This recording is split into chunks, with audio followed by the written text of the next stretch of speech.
Henry Kissinger was the United States Secretary of State from 1973 to 1977 and became famous for shaping policy in Vietnam, the Middle East, and especially China. This is the untold truth of Henry Kissinger. Henry Kissinger was born Heinz Kissinger on May 27, 1923. He spent his early childhood in Fürth, a city on the outskirts of Nuremberg, the second largest city in Bavaria. Kissinger was the son of Louise and Paula Kissinger, a Jewish couple whom the Irish Times described as, quote, profoundly religious. In November 1923, Adolf Hitler's emergent Nazi party staged the Beer Hall Putsch in a failed attempt to overthrow the Bavarian government. 10 years later, Hitler would be chancellor, turning Germany into an oppressive dictatorship that reserved particular hostility for the nation's Jewish population.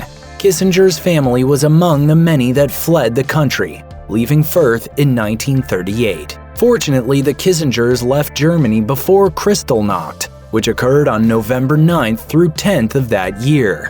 Also known as the Night of Broken Glass, Kristallnacht was a pogrom against Jewish people and property, resulting in the deaths of 91 people, the looting of 7,500 Jewish businesses, and the vandalism of some 1,000 synagogues, according to Britannica. Kissinger arrived in the U.S. aged 15 and settled in New York's Washington Heights, which had so many German immigrants that it was sometimes referred to as the Fourth Reich, according to The New Yorker. During these early years, Kissinger worked in a factory making shaving brushes and planned on becoming an accountant.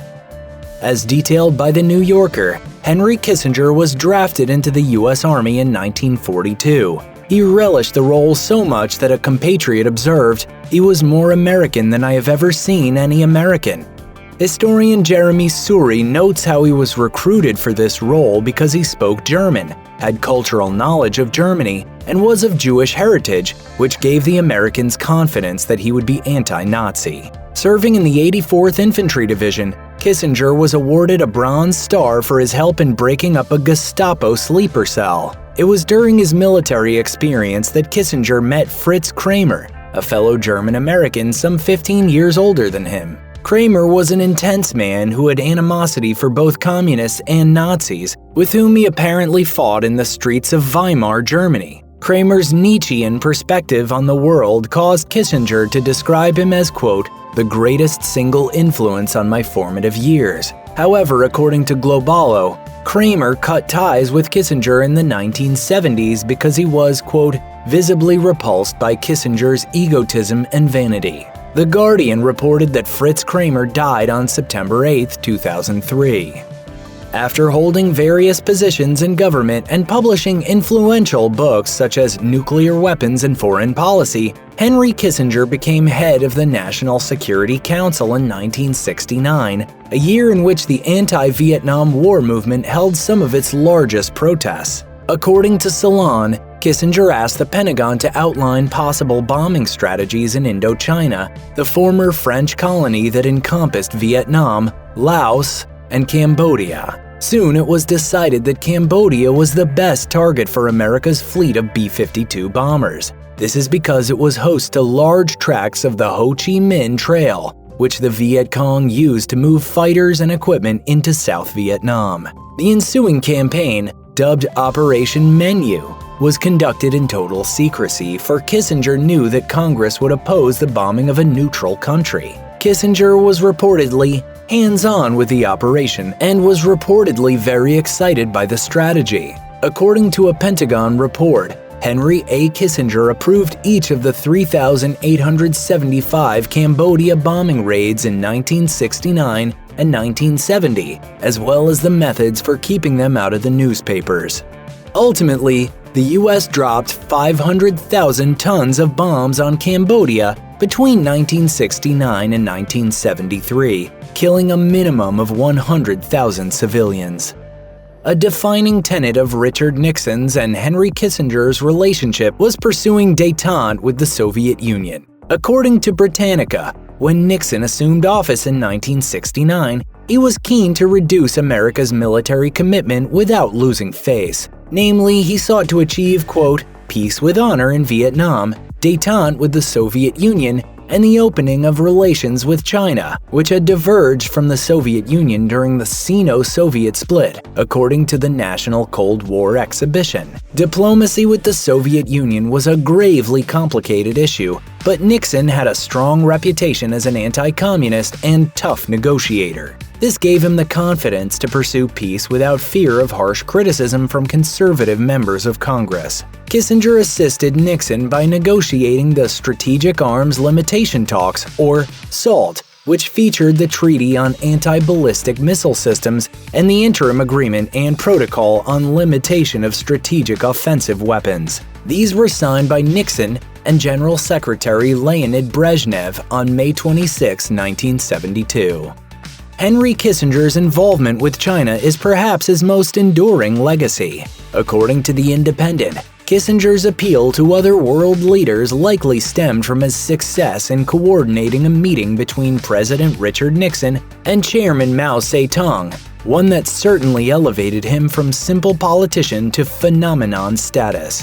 In 1971, Kissinger left Islamabad and lay low for a few days, ostensibly because he was ill. However, he had actually flown to Beijing for a secret meeting with the Chinese Communist Party. China and the US were ideological adversaries and had no formal relations, notes The Atlantic, but Nixon was intent on alleviating China from, quote, angry isolation, as he wrote in October 1967. The University of Southern California reported that Kissinger spoke with Premier Zhou Enlai, telling him, "It is the conviction of President Nixon that a strong and developing People's Republic of China poses no threat to any essential U.S. interest. It is no accident that our two countries have had such a long history of friendship."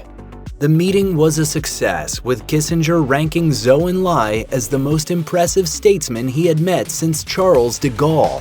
As shown in White House papers, Kissinger suggested that Nixon could visit in the spring of 1972, but the president's visit occurred even earlier on February 21st to 28th, which Nixon described as, quote, the week that changed the world. In 1973, the Nobel Peace Prize was awarded to Henry Kissinger and Le Duc Tho for negotiating the Paris Peace Accords, which secured a nationwide ceasefire in Vietnam, the withdrawal of all U.S. troops there, and dismantling of all U.S. bases within 60 days.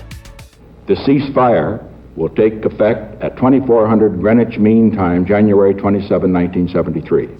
Furthermore, it stipulated that Vietnam would remain split at the 17th parallel, and that reunification of the country would be achieved, quote, through peaceful means. In reaction to the prize, Kissinger said, "I am deeply moved by the award of the Nobel Peace Prize. I can only accept this award with humility." Tho, however, refused the prize because he didn't want to be associated with Kissinger, according to Time magazine. However, he may have also rejected it because of rank hypocrisy, as Tho would oversee the North Vietnamese invasion of South Vietnam in 1975. Many were appalled by Kissinger's award, including 2 members of the Nobel Committee who resigned in protest. The Yom Kippur War broke out in October 1973 when Egypt and Syria attacked Israel on 2 fronts during the holy day of Yom Kippur. The battle ebbed and flowed and was costly for both sides until the fighting ceased on October 26th, following ceasefire resolutions from the United Nations. According to Jeremy Suri, Henry Kissinger stepped in at this point and changed the Middle East dynamic. As noted by Suri, Kissinger became the leading negotiator between the Israelis, the Egyptians, and other major actors in the region. Kissinger's intervention became known as shuttle diplomacy, which referred to how he shuttled between the combatants to broker deals and achieve peace. In negotiations, Kissinger had a flexibility that was able to placate both Israelis and Arabs, which afforded him greater success than the Russians, who were blighted by Moscow's rigid bureaucratic chain. However, while he successfully negotiated borders and buffer zones between Egypt and Israel, Kissinger neglected other parts of the Middle East, namely Palestine. This would sow resentment in a region that would see great suffering in the 21st century. After the success in China, Vietnam, and the Middle East, Richard Nixon was concerned that Henry Kissinger was overshadowing him. According to Vanity Fair, Nixon thought that Kissinger considered himself to have a superior intellect and that he acted as Nixon's puppet master. Nixon also resented Kissinger's popularity with the press. Nixon would even refer to the, quote, K problem in conversations with H.R. Haldeman, the White House chief of staff. Nixon was reported to have said, "Henry's personality problem is just too difficult for us to deal with." Kissinger would use his signature flattery to manipulate Nixon, but the president sometimes distrusted his admiration. Nixon would sometimes toy with Kissinger to keep him in check. For example, Nixon knew that Kissinger desperately wanted to be the man to make the secret visit to China, so Nixon tortured him by suggesting all of the other worthy candidates for the job, forcing Kissinger to sell himself to him. Kissinger, meanwhile, privately referred to his president as "that madman," "our drunken friend," and "the meatball mind." Many people have consulted Henry Kissinger since he left office, including presidential candidates. According to ABC, Hillary Clinton said that she relied on his counsel when she was Secretary of State during the Obama administration from 2009 to 2013. Referring to Kissinger as a friend, Clinton wrote, "Henry Kissinger checked in with me regularly, sharing astute observations about foreign leaders and sending me written reports on his travels." Clinton's relationship with Kissinger became particularly contentious during her 2016 debates with Bernie Sanders, in which she said, I was very flattered when Henry Kissinger said I ran the State Department better than anybody had run it in a long time. Sanders would say, "I happen to believe that Henry Kissinger was one of the most destructive secretaries of state in the modern history of this country. I am proud to say that Henry Kissinger is not my friend. I will not take advice from Henry Kissinger." Henry Kissinger's legacy is divisive and controversial. A Politico article asked 10 historians to summarize Kissinger's career, and the response was broadly critical. However, the sharpest criticisms came from Christopher Hitchens, the revered public intellectual and author of The Trial of Henry Kissinger. We as Americans think it's a disgrace that Henry Kissinger is sheltered by the US government.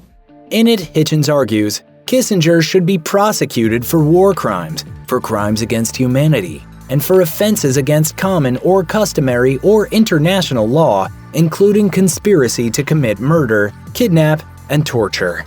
According to George Washington University, judges in Chile, Argentina, and France responded to these damning accusations by summoning Kissinger for questioning. One such summoning occurred when Kissinger was staying in Paris, causing the former Secretary of State to leave the city. Kissinger's never said a word of self-criticism, not one. And he gets very petulant and angry. In response, Kissinger slandered Hitchens in a radio interview, accusing him of Holocaust denial. Hitchens quickly threatened legal action, saying, "Mr. Kissinger will be hearing from my attorney, who will tell him two things he already knows. What he said is false, malicious, and defamatory, and if he says it again, we will proceed against him in court." When Hitchens was suffering from terminal cancer, C-SPAN asked what his reaction would be if Kissinger attempted to reconcile. Hitchens said, "It would be extremely interesting, but one of the reasons I detest him is that I sort of know that couldn't happen. He wouldn't even agree to have questions submitted in writing, let alone to meet me." Check out one of our newest videos right here. Plus, even more grunge videos about historical figures are coming soon. Subscribe to our YouTube channel and hit the bell so you don't miss a single one.